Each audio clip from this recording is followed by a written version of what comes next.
Good morning class.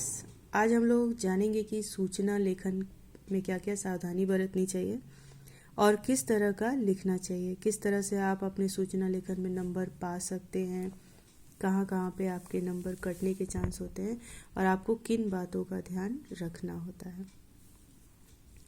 देखिए, सूचना जो लेखन है उसका उद्देश्य क्या होता है। उसका उद्देश्य होता है महत्वपूर्ण जानकारी प्रदान करना, महत्वपूर्ण आयोजनों की सूचना देना। जैसे मान लीजिए कोई भी ऐसी जानकारी हो जिसको सबको सूचित करना हो, तो उसके लिए सूचना लेखन की बात होती है। किसी महत्वपूर्ण आयोजन, मान लीजिए आपके विद्यालय में कोई खेल उत्सव मनाया जा रहा है, उसकी सूचना समस्त छात्रों को देना है, तो उस तरह के लेख जो लिखे जाते हैं उसको हम कहते हैं सूचना। जनमानस से अगर कोई ऐसी अपील करना हो सामूहिक रूप से, कोई ऐसी बात हो जो हम हर लोग तक पहुंचाना चाहते हैं, उसको कहते हैं अपील करना। उसके विषय में भी उस सूचना लेखन होता है। सूचना लिखे जाने के अवसर सामाजिक समस्याएं, खोया पाया, खेल व मैच, यात्रा, याचना, अनुरोधन, पुनरावेदन, सांस्कृतिक गतिविधियां व समारोह, नाम व स्थान परिवर्तन। ठीक है, सूचना लेखन के ये महत्वपूर्ण अवसर है। इन अवसरों पर लगभग सूचना लिखे जाते हैं। सूचना लिखने का उपयुक्त स्थान क्या है? कारखानों के सूचना पट, कार्यालयों के सूचना पट, विद्यालयों के सूचना पट, आवासीय कॉलोनियों के सूचना पट, पत्रिकाओं और आवास का सूचना कालम। ठीक है, जैसे कारखाना में कोई सूचना पट यानी कोई स्थान, कोई श्यामपट ऐसा बनाया गया हो, उस पर विद्यालय में भी आपका कोई नोटिस बोर्ड होता है, उसी को सूचना पट कहते हैं। पेपर में, पत्रिकाओं में सूचना पत्र का एक कॉलम बना होता है अलग से, उस कॉलम में सूचना पत्र लिखा जाता है। अब देखिए, हम लोग देखेंगे कि सूचना लिखते समय किन किन बिंदुओं पर विशेष रूप से ध्यान देना चाहिए।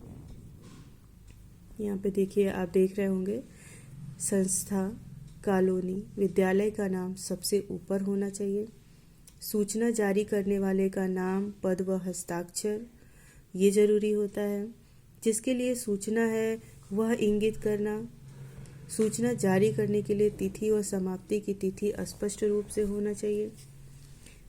यानी कि मेरे कहने का मतलब कि किस तिथि में, किस डेट में सूचना जारी किया गया है और किस डेट तक के लिए ये सूचना है, तो जारी और समाप्ति की तिथि का आशय है। सूचना के अनुसार भाषा निर्धारित होनी चाहिए, औपचारिक व व्यवहारिक। सूचना शब्द का प्रयोग महत्वपूर्ण है। शीर्षक का प्रयोग, अब देखिए आगे क्या है इसमें।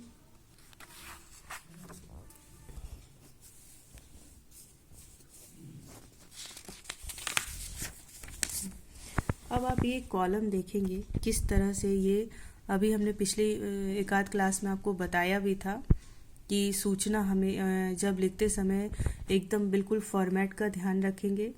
ठीक है, ये सूचना पत्र का प्रारूप है। ऊपर जैसे आप अगर मान लीजिए विद्यालय से है कोई, तो ऊपर विद्यालय नाम, संस्था लिखेंगे, फिर नीचे सूचना लिखेंगे, फिर सूचना का शीर्षक लिखेंगे, यानी किस मद में आप सूचना दे रहे हो, क्या किस बारे में सूचना लिख रहे हैं। ठीक है, दिनांक देखिए यहाँ पे दिया है, यहाँ पे कक्षा, वर्ग, समूह दिया है।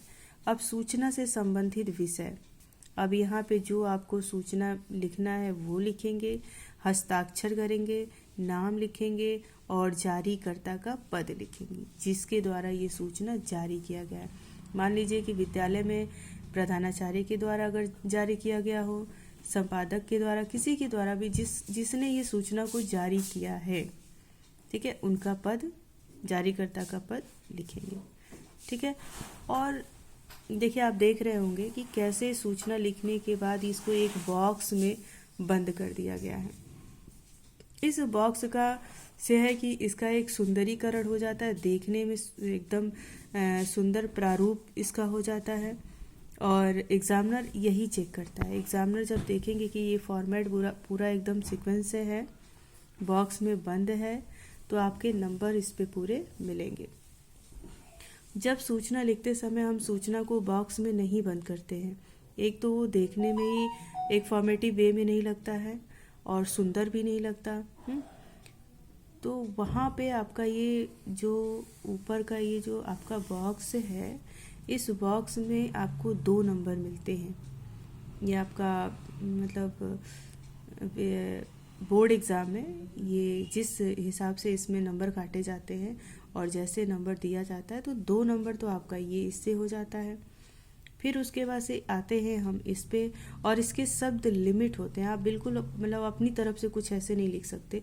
जो मेन बात है सिर्फ उसी बात को इसमें मेंशन करेंगे। इस बात का आप ध्यान रखेंगे।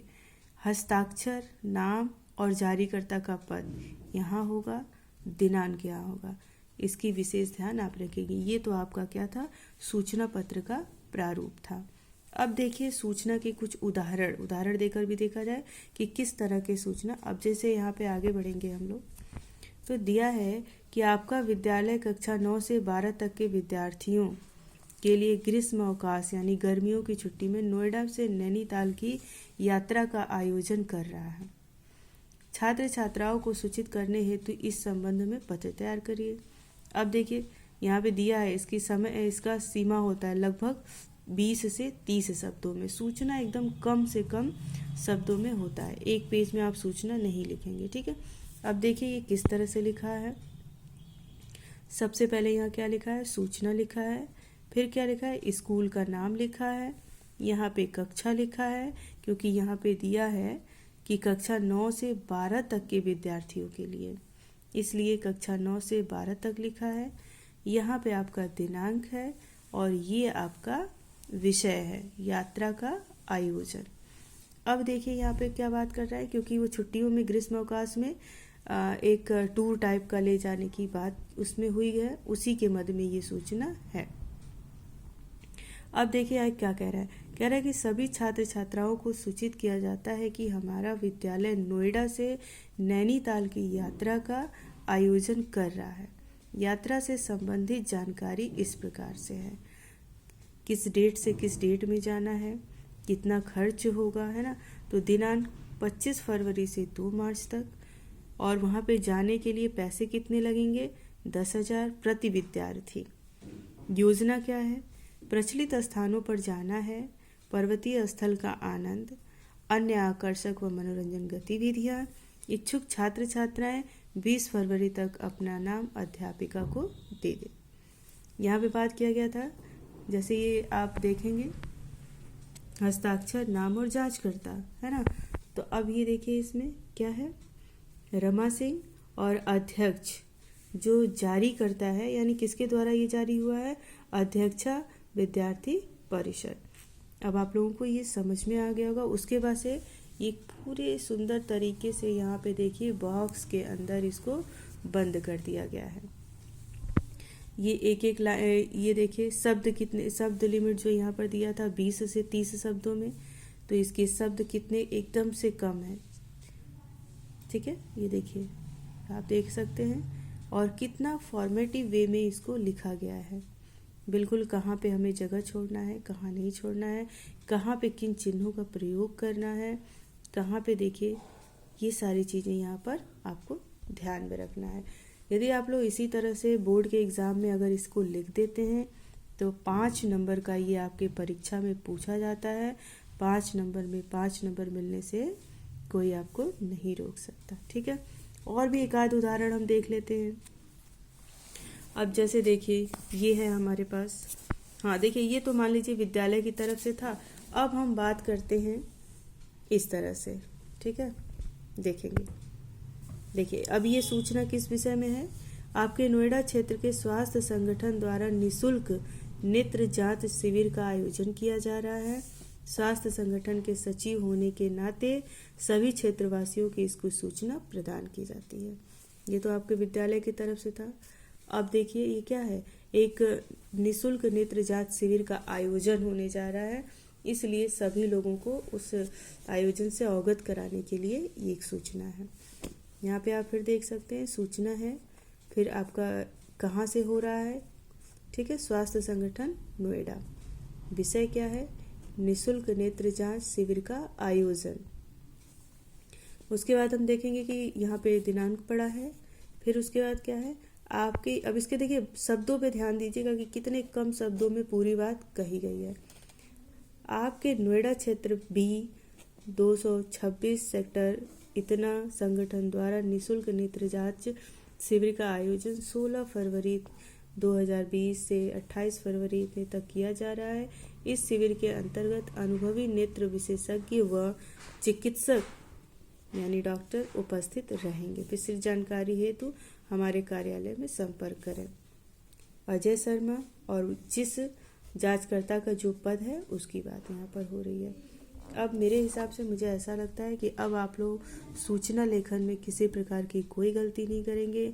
यदि इसके बाद भी अगर कोई परेशानी होती है, कुछ चीज़ें नहीं समझ में आई हो, तो वो आप हमसे पूछ सकते हैं। Thank you.